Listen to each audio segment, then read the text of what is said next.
창세기 11장 1절에서 9절 말씀. 온 땅의 언어가 하나요 말이 하나였더라.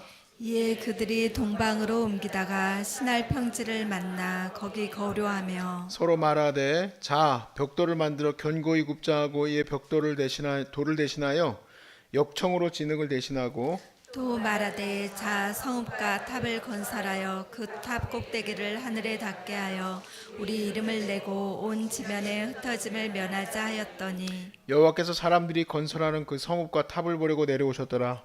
여호와께서 이르시되 이 무리가 한 족속이요 언어도 하나이므로 이같이 시작하였으니 이후로는 그 하고자 하는 일을 막을 수 없으리로다. 자 우리가 내려가서 거기서 그들의 언어를 혼잡하게 하여 그들이 서로 알아듣지 못하게 하자 하시고 여호와께서 거기서 그들을 온 지면에 흩으셨으므로 그들이 그 도시를 건설하기를 그쳤더라. 그러므로 그 이름을 바벨이라 하니 이는 여호와께서 거기서 온 땅의 언어를 혼잡하게 하셨음이니라. 여호와께서 거기서 그들을 온 지면에 흩으셨더라. 아멘. 예수 믿으면서 많이 듣는 말 중에 하나 성령 충만이죠. 성령 충만. 성령 받으면 얼마나 좋을까요? 성령 받으면 뭐가 좋을까? 막 사도처럼 귀신도 쫓아내고 병도 낫게 하고 멋지게 그런 어떤 사역을 이루어갈 거라 생각을 합니다. 근데 하나님이 그런 일을 일으키시는 이유가 있어요. 사실은 그것 자체가 목적이 아니라 그 모든 일들을 통해서 하고자 하시는 하나님의 일이 있는데 그것은 뭐냐면 하나님께서 우리를 하나 되게 하시는 거예요. 다른 민족, 또 다른 문화, 다른 이런 모든 것들을 향해서 우리가 어떻게 하나가 되겠습니까?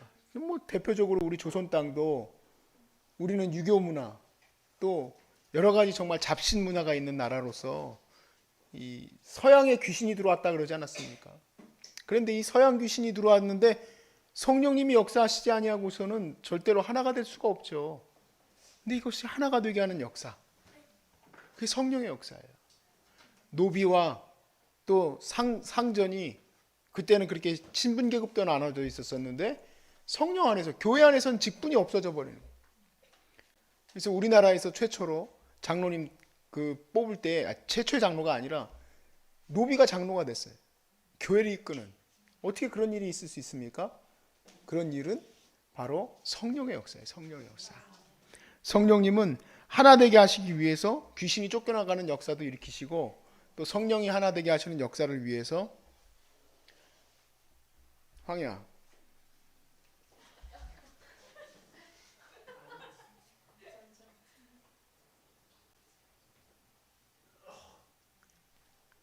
성령이 하나 되게 하시는 역사를 위해서 여러 가지 또 기적도 나타냅니다. 그런데 정말 중요한 것은 바로 뭐냐면 성령님은 우리를 하나 되게 하시는 거다라는 것을 믿으시기 바랍니다. 오늘 본문은 바로 이 점을 강조해요. 강조한다기보다는 이건 제가 여기다 갖다 전체적으로 구속사적으로 해석을 한 거고, 오늘 원래는 하나 되었음. 1절에 보면은 언어가 하나였고 말이 하나였다 되었던 이 말씀과 또 9절 말씀은 그것이 흩어졌다라는 거예요. 오늘 이 본문을 보면 하나됨이라는 게 단지 인간들이 으쌰으쌰 자 우리 단합하자, 우리 단합하기 위해서 술 마시자, 우리 단합하기 위해서 노래방 가자, 그게 아니라는 얘기예요. 이 하나됨은 하나님의 말씀 안에서의 하나됨이지 인간이 한 마음을 품어서 악을 쫓는 것이 하나가 됨이 아니라는 얘기죠. 성령의 역사는 하나됨이라는 것이 단순히 으쌰으쌰가 아니에요. 이것을 오해했었어가지고 예전에 제가 속해 있었던 청년부의 분위기가 그런 분위기였어요. 으쌰으쌰 분위기. 그러니까 오히려 배제되어지고 그 분위기에 휩쓸리지 못하는 청년들도 너무 많이 있었어요. 단지 잘못 생각하시는 분들 중에 하나가 교회 분위기가 열정적이고 활동적이고 막 권사님들 깔깔대고 그래야지 좋은 건 줄 알아요. 그게 아닙니다. 성령님이 역사해야 돼요. 우리 공동체도 항상 제가 주의하고 보는 것들이 뭐냐면 성령님의 역사예요. 성령님의 역사. 그냥 한두 사람이 육체적으로 행동하기 시작하면은 그냥 이게 벌써 휘청휘청해요. 휘청휘청해요. 그래서 기도하는 역사가 반드시 있어요. 기도하지 않으면은 성령님이 함께 하지를 못해요. 그래서 한결같은 마음으로 무엇을 하기로 했느냐? 바벨탑을 쌓기로 했는데 이 단결을 하나님이 기뻐하시지 않으셨어요. 그래서 하나님 보실 때 6절에 보니까 이거 앞으로 이거 계속 놔뒀다가는 이들이 하는 일을 막을 수가 없겠다 하는 거예요. 이 막을 수가 없다라는 거는 그들이 탑 짓는 걸 못 막겠다는 게 아니라 앞으로 죄악의 역사가 계속 일어날 것을 염려하신 거죠. 참 이거는요 진짜 큰 축복이에요. 이 흩어짐이라는 게. 저는 인간이 죽을 수밖에 없게 된 이 사망이 들어온 것도 큰 축복이에요. 죄악이 들어왔으니까.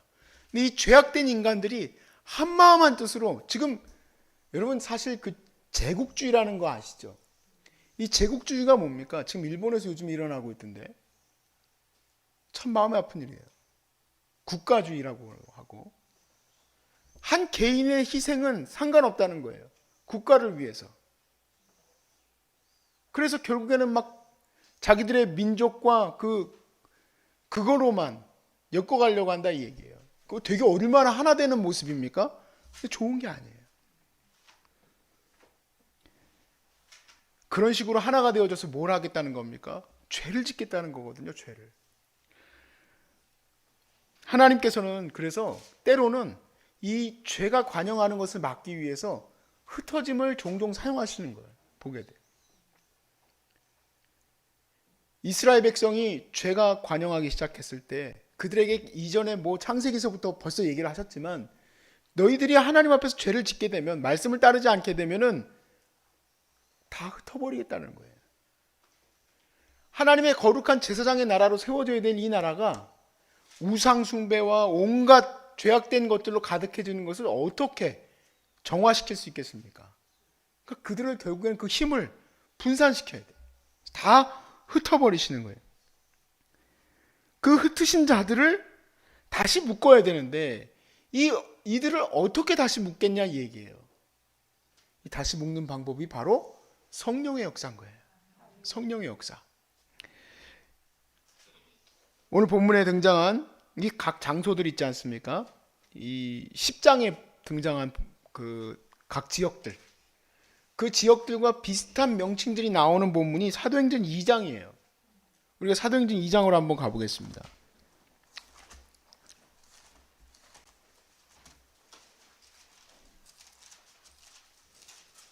사도행전 2장 9절로부터 11절까지의 말씀에 보니까 우리는 바데인과 메데인과 엘람인과 또 메소포타미아, 유대와 갑바도기아, 본디오와 아시아, 부르기아와 밤빌리아, 애굽과 구레네와 가까운 리디아, 여러 지방에 사는 사람들과 로마로부터 온 나그네 곧 유대인과 유대교에 들어온 사람들과 그리스인과 아라비아인들과 우리의 각 언어로 하나님의 큰 일을 말함을 듣는도다 하고 각 지역을 잘 몰라도 상관없습니다. 이스라엘 지역을 중심으로 지금 사방을 말한 거예요.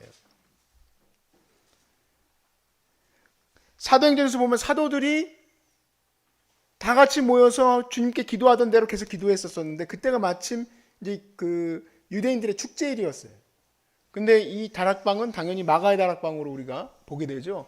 워낙에 큰 홀이 있는 곳이고 많은 사람들이 모였을 때 그곳에도 사람들이 많이 모여 있었습니다. 그 기도하는 곳에 함께 동참했을 수도 있어요. 그런데 그 기도하는 장소에 하나님의 거룩한 성령이 임재하시면서 각 사람들의 말에 하나님의 역사가 일어나서 그 사람들의 방언으로 그 사람들의 말들로 그 하나님의 큰 일을 얘기하는 일이 일어났어요. 자, 이 일이 도대체 무엇이냐 하면서 사람들이 듣게 됐을 때 베드로가 드디어 이 성령님에 대해서 그들에게 설교를 했더니 그 사람들이 이제 회개하고 하나님 앞에 돌아오게 돼요. 하나님의 계획이 너무 놀랍지 않습니까? 하나님이 이전에 흩으셨던 그 사람들은 유대인들과 상관없이 다 살고 있었어요. 그랬는데 하나님 앞에 죄를 지었던 이 유대인들이 이스라엘과 유대인이 아시리아에서 흩어지고 또 바벨론에서 흩어졌던 그들이 그곳에 그냥 남아 있었던 거예요. 고레스의 칙령에 의해서 너희들이 다시 이스라엘로 돌아가서 예루살렘 성전을 지어라. 아무리 칙령을 내렸어도 여러분 그 이민 가족들 보러 갑자기 한국 들어가라면 갑니까? 안 들어가죠. 거기 다 삶이 있는데 그 삶을 포기하지 않고 안 들어온 사람들이 더 많았다 이 얘기예요. 그들이 다 디아스포라 유대인이에요. 그런데 유대인들은 율법상 다 축제가 되면 유대로 돌아와야 된다 이 얘기예요. 하나님이 그들을 이용하셨어요. 그래서 예수 그리스도의 오심과 함께 이 성령님을 통해서 급진적으로 복음이 전파되게 했는데, 이 말씀을 보니까 그때 복음을 듣게 되고 회개한 자들이 41절의 말씀에 보니까 뭐라고 되어 있습니까? 세례받으며 이날의 신도의 수가 3,000이나 더하였다 그랬습니다. 3,000이나 더하였더라. 여기 또 그리고 초대교회가요, 이 3,000명을 회복시키는 데 있어서 준비된 공동체였어요. 왜냐하면 이 초대교회 성도들은 자기의 재물을 자기 것으로 삼지 않았거든요. 자, 24절부터 27절까지의 말씀에 보니까, 자, 그들이 사도의 가르침을 받아 서로 교제하고 떡을 떼며 오로지 기도하기를 힘쓰니. 야, 여기만 해도 지금 우리가 오늘 저녁에도 이제 식사를 했는데, 우리 또 귀한 집사님 통해서 홍합을 먹었습니다. 꼬막도 먹었습니다. 근데 그 양이 어마어마해요. 우리 몇 명밖에 안 됩니까? 우리 한 30-40명밖에 더 됩니까? 3,000명이 먹는다고 생각을 해보세요. 도대체 얼마나 해야 될지.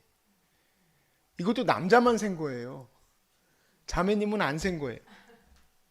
얼마나 많을지 알겠습니까? 초대교회의 그 공동체가 얼마나 큰지 아시겠어요? 근데 그게 가능했던 게, 43절에 사람마다 두려워하며 사도로 말미암아 기사와 표적이 많이 나타나니 믿는 사람이 다 함께 있어 모든 물건을 서로 통용했기 때문이에요. 네 물건 내 물건이 없는 거예요.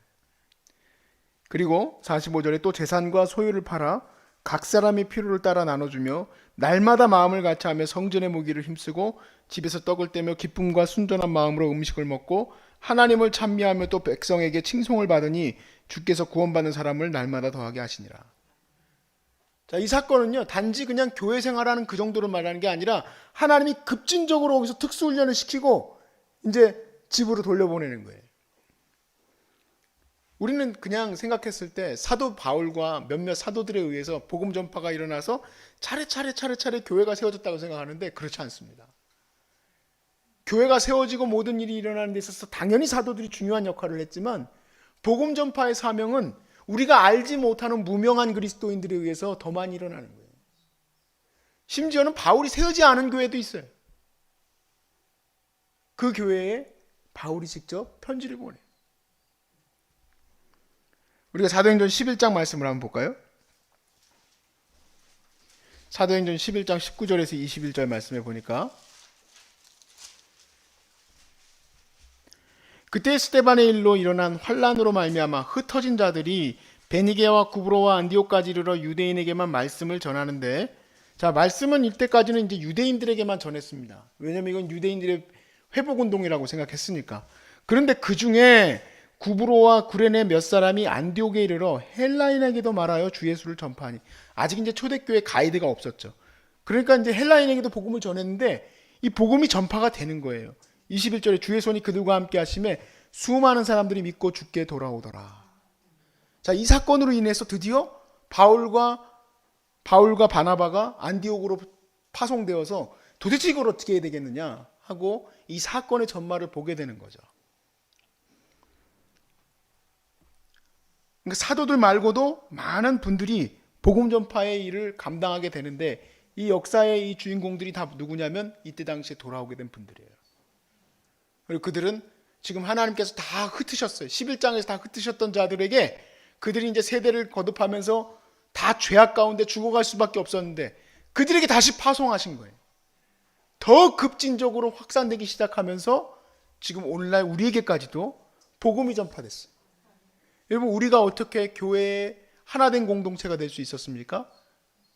다 성령님의 역사예요. 성령님의 역사. 기가 막힌 일이죠. 정말 모든 것이 다 다르요. 문화도 다르고 생각도 다르고 언어도 다르고 이 모든 것이 달라진 이 사람들. 죄악 때문에 그렇게 될 수밖에 없는 가운데 있었어요. 근데 하나님이 이것을 다시 회복시키는 건데, 이것이 하나님의 놀라운 계획이에요. 성령님의 구원의 역사. 할렐루야. 이것이 오늘날도 계속해서 일어나야 될 줄로 믿습니다. 하나님의 놀라운 은혜예요. 사실 때로는 어떨 때는 그런 생각도 해요. 우리가 막 그냥 으쌰으쌰하고 계속 더 많이 하나가 됐으면 좋겠다.